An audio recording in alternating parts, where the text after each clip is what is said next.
Good morning, Shri Swami Samarth. Welcome to mini blog. तर सकाळची वेळ आहे आणि माझी सुंदर चालू आहे उंबरा पूजन.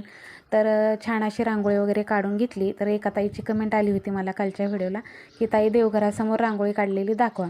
तर काय होतं, आता इथली रांगोळी आजच्या दिवस नाही दाखवते, ही रांगोळी उद्याच्या व्हिडिओमध्ये दाखवते. आणि देवघरासमोर जी रांगोळी काढलेली आहे ना, तर काय होतं, देवघरासमोर जागा थोडीशी असते, त्यामुळे तिथं रांगोळी काढायला थोडीशी अडचण होते. पण त्या ताईंची रिक्वेस्ट होती की ताई देवघरासमोर तुम्ही कशी रांगोळी काढता ते नक्की दाखवा. तर चला, तर तुम्हाला देवघरासमोर रांगोळी काढून दाखवते. तर इकडे बघू शकता, छान अशी उंबरापूजन झालं. त्यानंतर घरामध्ये सगळीकडे असं धूप फिरवून घेतला आणि खूप छान प्रसन्न असं वातावरण घरामधलं सकाळचं होतं.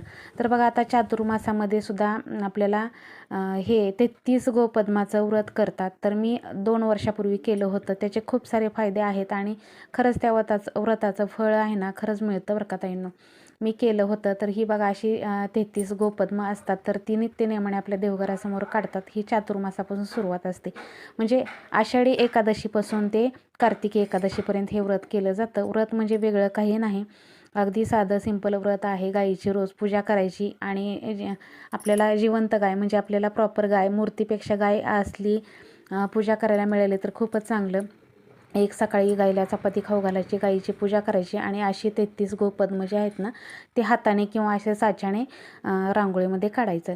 तर हे व्रत खूप महत्त्वाचं आहे, सगळ्यांनी करा. मी तर दरवर्षी करत असते, म्हणजे 2 वर्षापूर्वी केलं होतं, गेल्या वर्षी नव्हतं केलं, पण ह्या वर्षी आणखीन करणार आहे.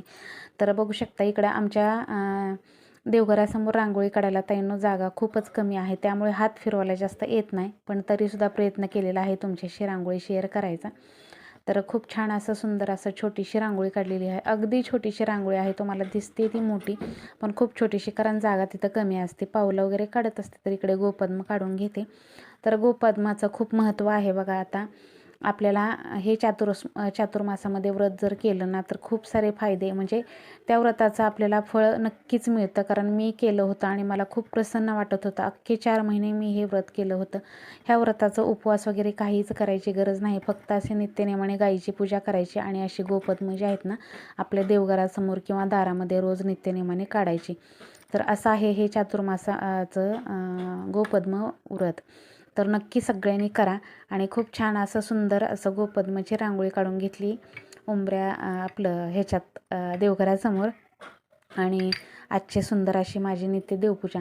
तर देवघरातली लाईट, नेमकं पूजा करायला बसली आणि देवघरातली लाईट गेलेली आहे, म्हणजे लाईट घरातली गेली, त्यामुळे देवघरातला बल्ब जो आहे तो चालू नाही आहे. तर सुंदर अशी माझी आजची देवपूजा झालेली आहे. चला तर मैत्रिणींनो, आजचा मिनी ब्लॉग तुम्हाला कसा वाटला हे नक्की कमेंटमध्ये सांगा. आवडला तर लाईक, शेअर, सबस्क्राईब करा. श्री स्वामी समर्थ.